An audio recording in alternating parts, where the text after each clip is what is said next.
मध्य प्रदेश की मौसम को लेकर इस वक्त की सबसे बड़ी और बेहद जरूरी अपडेट सामने आ रही है। अगर आप भी मध्य प्रदेश के रहने वाले हैं और चिलचिलाती धूप, उमस और थमी हुई बारिश से परेशान हैं, तो ये खबर सिर्फ और सिर्फ आपके लिए है। मध्य प्रदेश में इस समय दक्षिण पश्चिम मानसून की रफ्तार अचानक से बेहद धीमी पड़ गई है।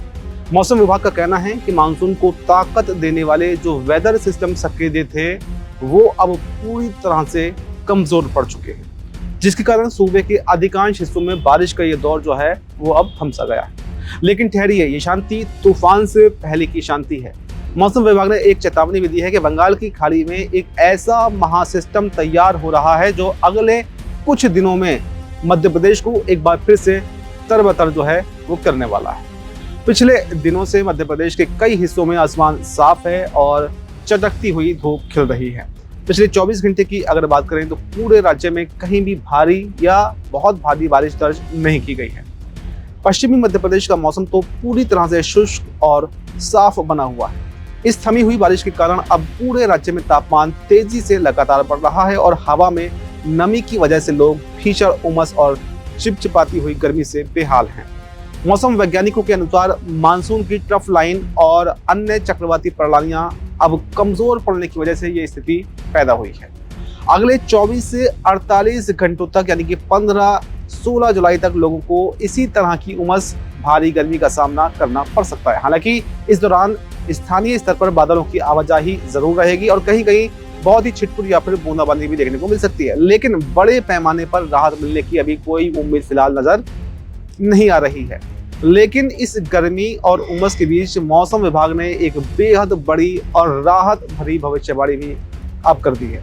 मौसम वैज्ञानिकों के अनुसार 14 से 19 जुलाई के बीच में उत्तरी बंगाल की खाड़ी के ऊपर एक नया अपर एयर साइक्लोनिक सर्कुलेशन बनने जा रहा है।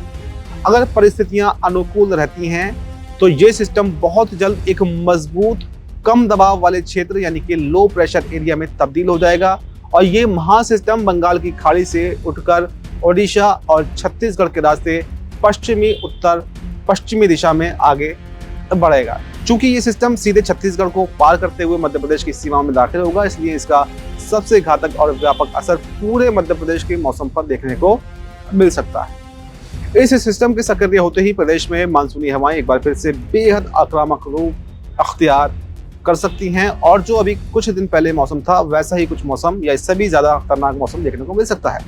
मौसम विभाग ने साफ कर दिया है कि गुरुवार 16 जुलाई से पूरे राज्य का मौसम अब यू टर्न लेने वाला है। 16 जुलाई से मानसून फिर से पूरी ताकत के साथ में सक्रिय होगा, लेकिन उससे पहले भी कुछ इलाकों में हलचल शुरू हो जाएगी। मौसम विभाग के मुताबिक आज 14 जुलाई को मध्य प्रदेश के पूर्वी और दक्षिण पूर्वी जिलों में कहीं कहीं हल्की से मध्यम बारिश हो सकती है, तो वहीं 15 और 16 जुलाई को राज्य के मध्य क्षेत्र यानी कि नर्मदापुरम और भोपाल संभाग के साथ साथ पश्चिमी और उत्तरी इलाकों जिनमें इंदौर, उज्जैन और ग्वालियर चंबल संभाग शामिल है, वहां पर अच्छी खासी बारिश का दौर भी शुरू हो सकता है।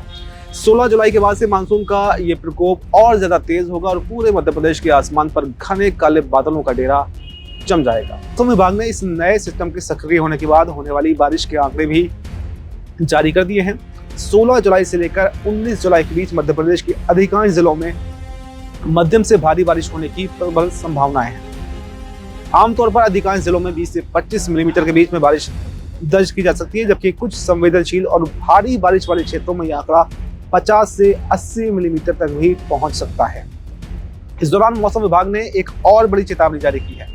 बारिश के साथ साथ में कई जिलों में आकाशीय बिजली चमकने, बादलों की भारी गड़गड़ाहट और तेज आंधी तूफान की आशंका भी जताई गई है। इस मानसूनी सिस्टम के प्रभाव से प्रदेश के कई इलाकों में 30 से 40 किलोमीटर प्रति घंटे की रफ्तार से तेज हवाएं भी चल सकती है, जिससे कि तापमान में भारी गिरावट दर्ज की जाएगी और लोगों को उमस भरी गर्मी से पूरी तरह से निजात मिल जाएगी। आइए अब एक नजर डालते हैं कि पिछले 24 घंटों में मध्य प्रदेश के किस हिस्से में कितनी बारिश दर्ज की गई है, ताकि आप जमीन की हकीकत को भी समझ सकें।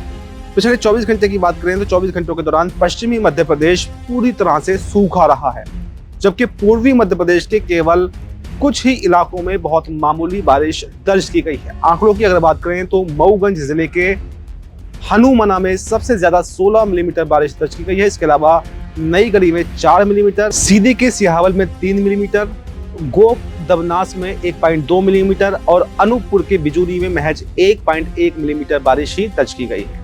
आंधी तूफान की गतिविधियां भी बेहद कमजोर रहीं, जिसके चलते केवल भिंड जिले में हवा की अधिकतम रफ्तार 35 किलोमीटर प्रति घंटा ही दर्ज की गई है। ये आंकड़े गवाही दे रहे हैं कि इस समय पूरे प्रदेश में मानसून की सांसें थमी हुई हैं, जिन्हें दोबारा चालू करने का काम 16 जुलाई का जो ये नया सिस्टम है वो करेगा। दोस्तों, मध्य प्रदेश में गर्मी और उमस का ये टॉर्चर सिर्फ अगले 48 घंटों तक ही सीमित नहीं है, बल्कि 16 जुलाई की तारीख आप नोट कर लीजिए, क्योंकि इसी दिन से आपके शहर और आपके गांव में मूसलाधार बारिश की धमाकेदार वापसी होने जा रही है।